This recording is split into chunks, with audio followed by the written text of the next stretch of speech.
All right, today we are digging into what is, without a doubt, the oldest and biggest mystery we humans have ever faced. It's a question that has built empires, inspired some of the greatest art ever made, and, shaped the very fabric of our civilizations. We're asking, Right? It's the ultimate unknown. I mean, from the moment we first grasped our own mortality, we've stared into that darkness and wondered, is that it?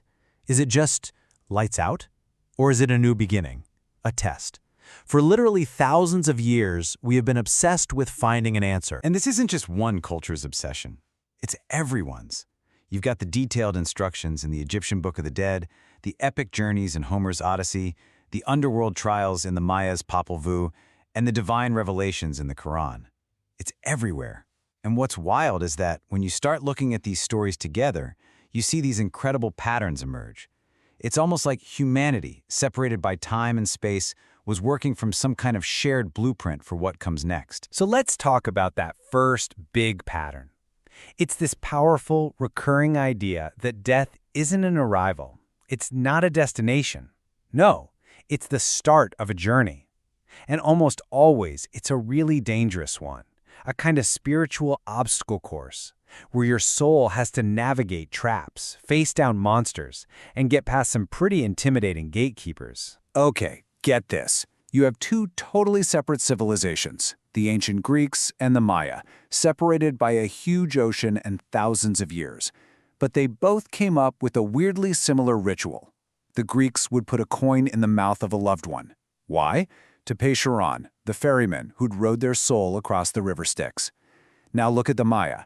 They'd place a bead of precious jade in the mouth. For them, it was about preserving the soul's breath for the hard journey ahead. Two cultures, same instinct. You do not send someone you love into the great unknown empty-handed. It's incredible. And just how tough could this journey be? Well, let's look at the Aztec underworld, Mictlan. For most people, this wasn't some peaceful walk into the light. It was a terrifying 4-year ordeal. Souls had to get past mountains that crashed together, survive winds filled with obsidian shards that would literally peel the flesh from your bones, and cross rivers made of knives. Only after making it through all 9 of these brutal levels could a soul finally rest. But just surviving that journey, that's only part 1. Which brings us to our second huge pattern, the moment of judgment.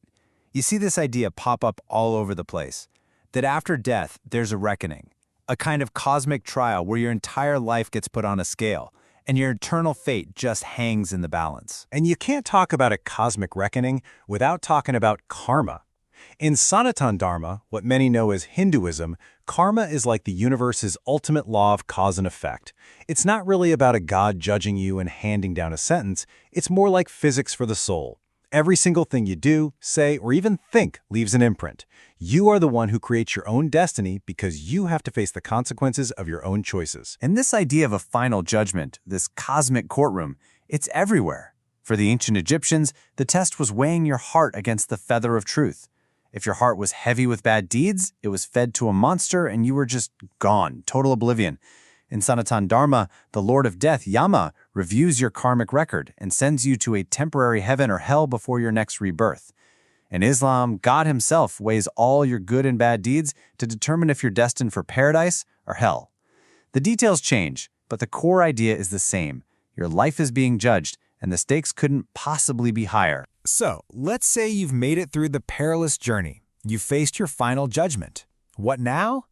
This is where the paths really start to split. The ideas about what happens next are incredibly diverse, from becoming a watchful spirit to getting another shot at life all over again. The ancient Romans, for example, had this belief in the manes, which were basically the spirits of their ancestors. They didn't think their dead just disappeared. They believed they stuck around, close to the family, watching over them. That's why they had all these household rituals to honor them. It was partly out of respect, sure, but it was also to keep the spirits happy. Because a neglected ancestor, they could become a restless, vengeful ghost. So the dead were still very much a part of the family. Now, if the Romans were a bit worried about their dead, many traditional African beliefs flip that script completely. In these traditions, ancestors aren't spooky ghosts you have to appease. They're wise guardians you go to for advice. In Yoruba culture, for instance, the dead become respected counselors who actively guide and protect the living. The bond isn't one of fear, it's an unbroken chain of support and wisdom. But not every culture saw the afterlife as something to look forward to. This quote from Homer's Odyssey just says it all. The hero Odysseus goes to the underworld and meets the ghost of Achilles, the greatest warrior who ever lived. And what does Achilles say? He says he'd rather be a nobody, a slave working for some poor farmer on earth, than be the king of all the dead. For the Greeks, the afterlife wasn't a reward. It was this grim, gray, joyless place, just a shadow of real life. And then you have a totally different idea, samsara. In faiths like Hinduism and Sikhism, the soul is believed to be on this endless cosmic wheel of birth, death, and rebirth. Your karma determines what kind of life you get next. But here's the really important part. The goal isn't just to get a better life next time. The ultimate goal is to get off the wheel entirely, to achieve liberation, or moksha, and escape the cycle for good. Okay, so we've looked at treacherous journeys, cosmic courtrooms, guardian spirits, and endless cycles of rebirth. We've gathered all these clues from all over the world. So, now what? What does all this tell us? Are these just stories, or are they something more, like maps? What's just so stunning is that when you put it all together, you see this shared blueprint emerge from the noise. I mean, despite all the unique details, these core ideas just keep showing up again and again. The belief that some part of us, a soul, lives on, that there's a journey ahead, that we will be judged, that how we live our lives right now actually truly matters, and that in some way, the dead never really leave us. And all of this leads us to one last, really profound question. For thousands of years, humanity has been building these incredibly detailed visions of the afterlife. Were they just comforting stories, myths we created to make ourselves feel better about the terrifying idea of just ceasing to exist? Or were they something else?